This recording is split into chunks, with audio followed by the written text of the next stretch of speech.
Hello and welcome back to the channel. My name is Elgin and today we're diving into a new project that is launching really soon. It's Canberra Crescent Residences, or let's just call it the CCR. It's been called the cheapest launch of 2025, but the question is, does the low price point actually make it a smart buy? And is it really as cheap as it appears to be? And whether if you missed this, would there be something cheaper or better coming up soon? So let's unpack the location, the pricing, the layout, the pros and cons, and my final take. So let's jump right in. Let's start off with the location. Canberra Crescent Residences is located in District 27 in a peaceful, mostly residential part of northern Singapore. If you're not familiar, it is sandwiched in between Yishun at the bottom and Sembawang on top. And there will be an influx of new housing coming up in the northern region as well. So the latest one will be Chencharu in Yishun, and there will be 10,000 new homes in that area, and of which 80% will be reserved for public housing. Right now in Canberra itself, there are also many HDB clusters that are nearing MOP, and for those that have already met their MOP, the resale prices for the 4-room flats over there have exceeded $800,000. It will feature 376 units spread across 4 12-story blocks, and the development itself will have a childcare center inside. Expected TOP date is in April 2030. So let's touch on a little bit on the developers. So King Leong is a private real estate arm of the Wee family, the late Mr. Wee Cho Yao, right? His family currently owns King Leong and UOL, and of course United Overseas Bank, UOB. Some of the projects that King Leong has completed include Clean McCain Hill and the Mayor House. Current projects would be 21 Anderson and 32 Gilstead. They have a very strong focus in the luxury real estate development. And joining them on this project is Loh Keng Huat. It is a builder with a history dating back to 1969. So he has also recently expanded their portfolio to hotels and real estate development. And most recently, it partnered King Leong on the development for Clean McCain Hill. So now let's talk about why I will not buy CCR. Number one, it is not right next to the MRT. You need to walk about 10 to 12 minutes to get to Canberra MRT. And in Singapore's weather, that walk does matter, be it blazing sun or under the rain. For this walk, you better be prepared with an umbrella and a portable fan. Number two, in terms of nearby mall, you have got Canberra Plaza, which is small and basic.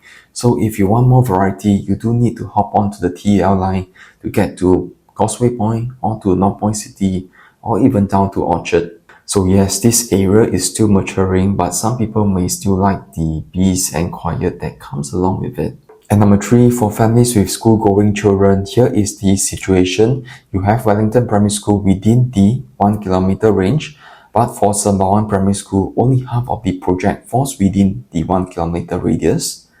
So if you are hoping to secure a spot in a nearby school, this is something that you might want to take note of. Number four, I will be concerned with the exit strategy because you do have nearby ECs and condos that could limit your capital appreciation in the short run. They also have a shorter walking distance to the MRT, and their owners have a lower entry price than you do. Next, let's talk about the reasons why I would consider buying CCR. Number one, this land parcel was bought at the lowest cost among all GLS sites since 2020. So you can expect this project to be the most affordable in 2025 and possibly until 2027.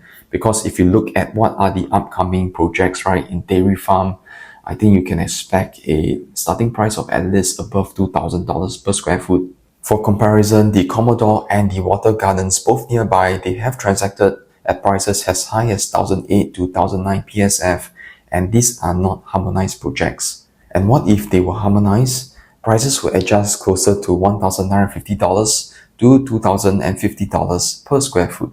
And the latest EC that was launched, Autoplace EC, that has already transacted at an average price of $1,700 per square foot. So Canberra Crescent does offer immediate relative value because there will be lesser renovation costs as you don't have to change somebody else's decor, and there will be more flexibility to choose your desired unit and the facing. Now number two, this is one of the biggest selling points. About 74% of the land, or 170,000 square feet, will be dedicated to greenery and facilities. You'll get open lawns, multiple pools, social working spaces, and generally more space for people to enjoy. One more thing, there's no direct facing between the blocks in this project. Most of the stacks will look out towards the landed homes or schools, so you can get a lot of privacy and unblocked views. And since all these landed homes over here are freehold, you can expect these views to stay unblocked in the long term. Now, number 3, Canberra MRT is just 5 stops away from the future RTS terminal in JB. And why does that matter? Around 400,000 people cross the causeway almost on a daily basis. And on weekends and holidays, a 3-hour jam is quite common. But with the RTS, you're promised a 20-minute point-to-point connection, including immigration clearance. And this is what they said, it's not me. So if that happens, Canberra can be quite attractive to those who likes a weekend getaway to JB. So now with all the pros and cons that I've mentioned, how do we actually determine if this project is worth it or should we walk away from it? So let us use the decision matrix under the Safe Property Move framework to help us decide whether this project is worth it or should we walk away from it. So the first factor to look at is unit efficiency.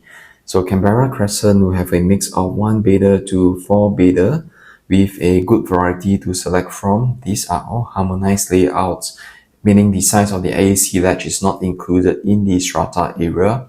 The layouts are all squarish and quite efficient. So one thing to note is that the 1-bedder, 2-bedder and some of the 3-bedroom types will feature an open concept kitchen layout and no windows in the toilets. So for enclosable kitchens with windows in the kitchen and toilets, this will start from the 3-bedroom 883 square feet layouts and all the way until the 4-bedroom unit types. And so for unit efficiency, I will give this a rating of 3. So the second criteria that we want to look at is the project size and quality. So Canberra Crescent itself, the land size is almost 220,000 square feet with 306 units, and this will give them a density of 1.7. This is one of the lowest in the neighborhoods. Alright, so then let's take a look at the site plan because CCR does offer a lot of privacy and unblocked views. Okay, so if you were to compare with the other condos nearby, such as the Brownstone and Visionaire, you'll notice that, they do have the direct facing in between their blocks. So you better look into your neighbor's balcony, and this is where CCR is quite superior because of the fact that most of the stacks will actually be facing the landed homes and the schools. I also feel the developers have put a lot of thought into making, Canberra very attractive for buyers, because one of the things is you look at the site plan, 74% of the site area is dedicated to greenery and facilities. The livability factors, the feel-good factors in this project is very high. So one comparison I can think of is, High Park Residences and Campus Heights. So High Park Residences is actually located in Sengkang, quite ulu. Okay, they do not have the walking distance to MRT at all. Whereas Campus Heights, at their doorstep, they do have a mall and the MRT. And if you compare their growth rate in prices, you'll notice that High Park has made a lot of owners there, the first-time owners, very wealthy. And so for criteria number 2, I would actually give this full marks, which is a 5 rating. Okay. So now the third factor is entry price. As mentioned earlier, the private condos, the Commodore and Watergardens, they have transacted as high as $1,008 to $1,900 per square foot. And these are not harmonized layouts, which means you are paying for the space of the aircon ledges. And if harmonized, their estimated prices would be $1,950 to $2,050 per square foot estimated basis.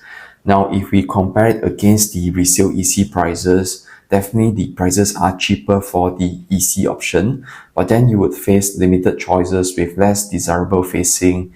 You may also have to spend more on renovations to change the decor as well. Now, let's look at the price matrix.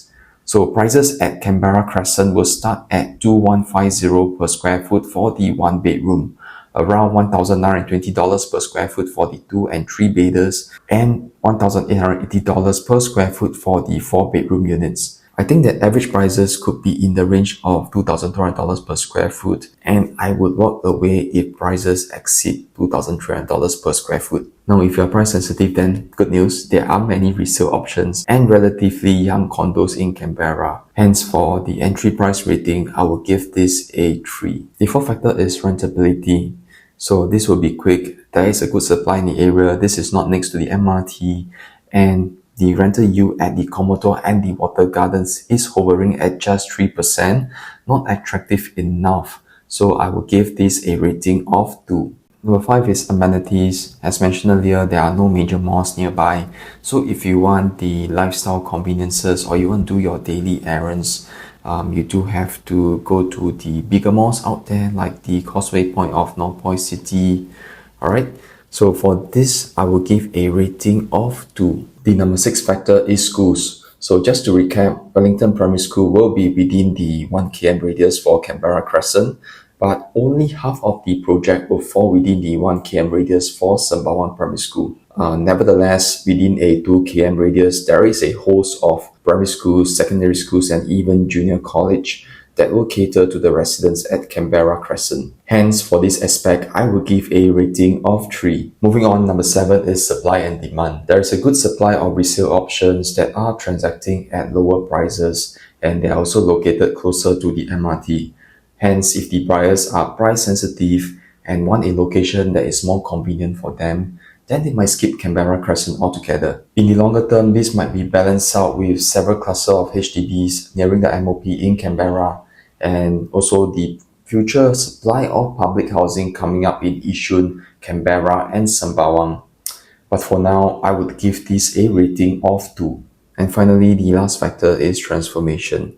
And in the North Coast Innovation Corridor, you will get the Sembawang Shipyard redevelopment, the Woodlands North Coast, the Woodlands Regional Centre, the proposed future Seletar MRT line, the Seletar Aerospace Park, Punggol Digital District, and of course the RTS link to Johor Bahru. I think this will be completed by the end of 2026, which will be ready when this project TOPs actually. So in fact, with so many things coming up, I will be giving transformation a rating of 4. And finally, let's input the individual ratings into the decision matrix and see what is the final rating like. So for unit efficiency, it is a 3. Project size and quality, it is a 5. Entry price, 3. Rentability, 2. Amenities, 2. Schools, 3. Supply and demand, 2. Transformation, 4.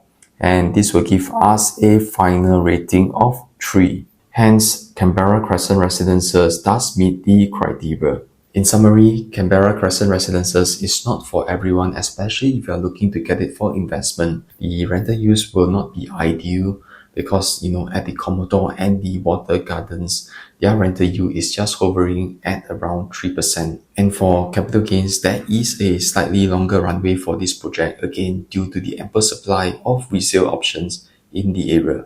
With that said, I feel that developers have done a fantastic job in trying to overcome the challenges for this project, especially because there are a lot of resale options out there at lower entry prices. And if you are looking for something brand new, affordable, and very family oriented, then this might be the project you would want to consider.